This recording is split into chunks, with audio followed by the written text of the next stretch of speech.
संदेश खाली में हुई बर्बरता में क्या है हिंदुओं के लिए संदेश। संदेश खाली में हुए अत्याचार में क्या है महिलाओं के लिए संदेश। संदेश खाली जैसी घटना पर होने वाली राजनीति में क्या है धार्मिक संदेश। दोस्तों, आज हम बंगाल में हुई एक ऐसी घटना के बारे में आपको बताने जा रहे हैं जो केवल सामाजिक और राजनीतिक की नहीं बल्कि धार्मिक रूप से भी काफी पीड़ा देने वाली है। इस घटना ने पूरे देश को हिला कर रख दिया है। जिस तरह के बर्बर अत्याचार सिनेमा के पर्दे पर दिखाए जाते हैं, ठीक वैसे ही अत्याचार पश्चिम बंगाल में रियल जिंदगी में दिखने लगे हैं। ये अत्याचार उस राज्य में हो रहे हैं जहां की मुख्यमंत्री ममता बनर्जी खुद एक महिला हैं। वो ममता बनर्जी जो माँ, माटी और मानुष का नारा देकर सत्ता में आई थी, लेकिन आज उन्हीं के राज में माँ, माटी और मानुष पर घोर अत्याचार हो रहे हैं। इस पूरी घटना के बारे में हम आपको विस्तार से बताएंगे, बस आप देखते रहिए द कर्मा। दोस्तों, आपने अक्सर ऐसी बॉलीवुड फिल्में देखी होंगी जिसमें फिल्म का विलेन लड़कियों को छेड़ता है। वो गांव या शहर की हर उस लड़की को उठा ले जाता है जो उसे पसंद आती है। माता पिता और घर वाले उस गुंडे के आगे गिड़गिड़ाते रहते हैं, लेकिन उसका दिल नहीं पसीजता। उन्हीं के सामने वो लड़की को उठा ले जाता है।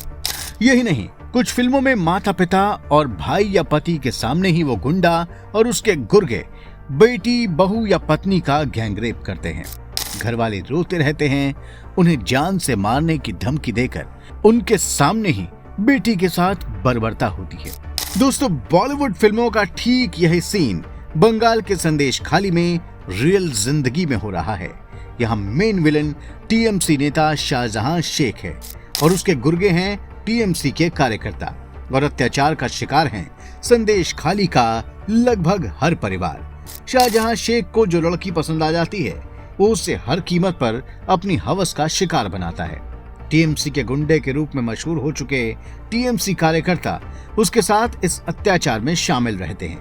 इनकी बर्बरता को बताते हुए इलाके की एक महिला ने बताया कि तृणमूल कांग्रेस के कार्यकर्ता बाइक्स पर सवार होकर 20-30 के ग्रुप में आते हैं और वो इलाके की हर महिला की जांच करते हैं।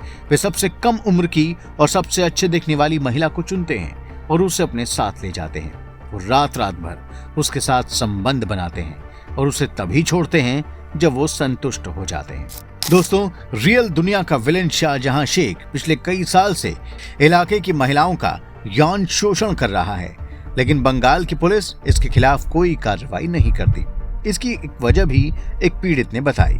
उसने आरोप लगाया कि बंगाल की पुलिस और प्रशासन टीएमसी का कैडर बन चुका है। टीएमसी कार्यकर्ताओं के अत्याचार में वो भी साथ देता है।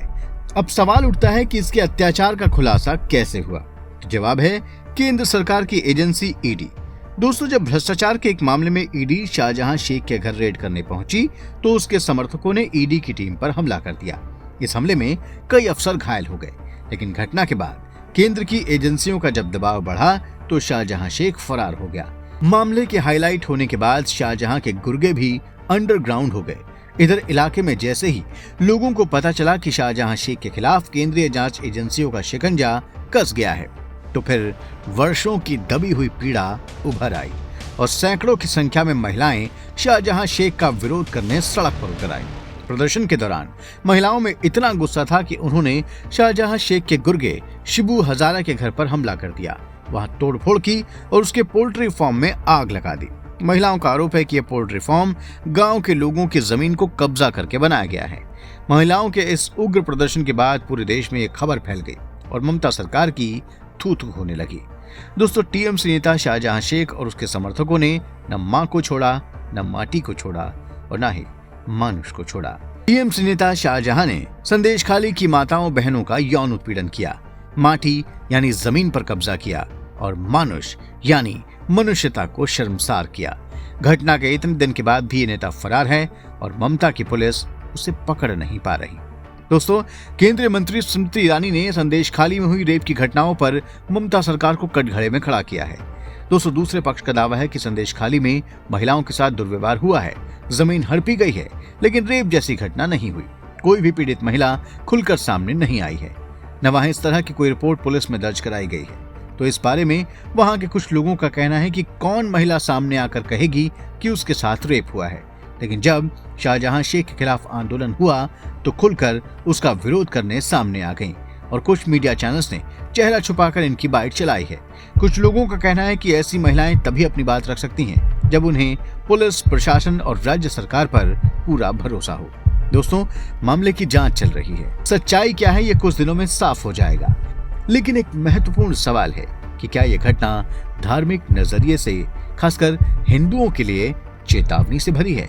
कुछ एक्सपर्ट्स का मानना है कि बहुसंख्यक हिंदू समुदाय को आतंकित करने के लिए मुस्लिम समुदाय के लोग ऐसा करते हैं। ऐसी प्रवृत्ति आजादी से पहले मुस्लिम लीग के दौर में बंगाल में देखी गई थी, लेकिन अब फिर से उसकी वापसी होती दिख रही है। ये घटना उस थ्योरी को भी सच साबित करती है जिसके मुताबिक जिस भी इलाके में मुसलमानों की आबादी 30% के करीब पहुंच जाती है, वहां मुसलमानों की सत्ता चलने लगती है और गैर मुस्लिमों पर अत्याचार शुरू हो जाते हैं। सरकारी आंकड़ों के मुताबिक मुस्लिमों की आबादी बंगाल में 27% पहुंच चुकी है, लेकिन कुछ जानकारों का मानना है कि बंगाल में वास्तव में मुसलमान इससे भी ज्यादा संख्या में हैं। बंगाल के कई इलाकों में तो 40 से 50% मुसलमान हैं। मुर्शिदाबाद जैसी जगहों पर तो 75% मुस्लिम आबादी है। भारत जैसे हिंदू बाहुल्य देश के एक प्रदेश में धार्मिक आबादी के इस असंतुलन के क्या नतीजे हो सकते हैं, इसका उदाहरण बंगाल और केरल है। इन दोनों राज्यों में राजनीति चमकाने के लिए और मुस्लिम तुष्टीकरण करने के आरोप आम तौर पर लगते रहते हैं। दोस्तों, बंगाल में मुस्लिम वोट बैंक पर कब्जे के मुद्दे पर ही वास्तव में इंडी गठबंधन में फूट पड़ी थी। टीएमसी सुप्रीमो ममता बनर्जी को जैसे ही लगा कि कांग्रेस उनके मुस्लिम वोट बैंक को हथियाना चाहती है, उन्होंने खुद को इंडी गठबंधन से अलग कर लिया। तुष्टीकरण की राजनीति की वजह से ही बंगाल में टीएमसी के कई मुस्लिम नेता गुंडई करते हैं, अत्याचार करते हैं और उन्हें रोकने वाला कोई नहीं। शाहजहां शेख उसी तरह के एक नेता की मिसाल है। दोस्तों, पश्चिम बंगाल के संदेशखाली की घटना पर हमारा यह वीडियो आपको जरूर पसंद आया होगा। वह आप इसे जरूर लाइक और शेयर करें और हमारे चैनल को भी सब्सक्राइब करें और हाँ, नोटिफिकेशन के लिए बेल आइकन दबाना बिल्कुल ना भूलें। धन्यवाद।